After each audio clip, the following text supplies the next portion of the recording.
지난 2006년 11월 20일 아침 출근길 중국 장수성의 성도 난징의 한 버스 정류장에서 벌어진 일이다. 한 할머니가 번잡한 정류장에서 버스를 타려다가 그만 넘어지고 말았다.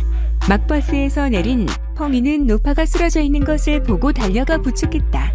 곧이어 주변에 있던 또 다른 중년 남성도 달려와 할머니를 일으켜 세운 뒤 함께 병원까지 데려다 주었다. 당시 노파는 이들에게 고맙다며 몇 차례나 감사를 표시했다.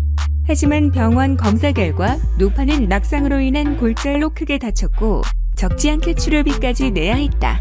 그런데 병원에서 치료가 진행되면서 할머니의 마음이 이전과는 완전히 달라졌다.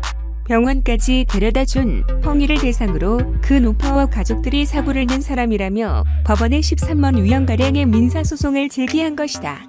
이듬해 9월 1심 재판부는 이번 사고는 양측 모두 잘못이 없다면서도 다만 공평의 원칙에 따라 사고 유발자인 펑위는 피해자인 노파에게 응당 피해 보상을 해야 한다고 판시했다.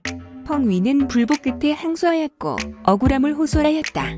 그는 내리자마자 제가 본 것은 어떤 할머니가 땅에 넘어져 있는 모습이었다. 나는 급히 달려가 할머니를 부축했고 곧 어떤 중년 남성도 이를 보고 같이 부축했다며 앞으로 다시 이런 일이 발생하면 내가 다른 사람을 도울 것인지에 대해 자신이 없다고 전했다.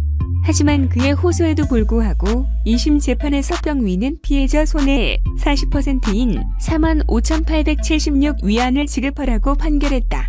펑이로서는 정말 억울한 노릇이다. 쓰러진 노인을 도와준 것뿐인데 거액의 치료비까지 물어야 하고 게다가 소송까지 치러야 하는 상황이 믿겨지지 않았을 것이다. 이 사건은 펑이 사건으로 불리며 당시 중국 사회에서 큰 반향을 몰고 왔다. 특히 부정적 영향을 우려하는 목소리가 높았다. 실제로 이 사건 이후 주목할 만한 현상이 중국 사회에 생겨나기 시작했다. 남의 일에 절대 간섭하지 않고 도움을 요청해도 응하지 않는 일이 벌어지기 시작했다. 위험에 빠진 사람을 모른 척 외면하는 것이다. 괜히 도와줬다가 자칫 손해만 볼 수 있다는 생각에서다. 중국 사회에 더 이상 착한 사마리아인을 보지 못할 것이라는 불길한 예감이 바로 그것이다.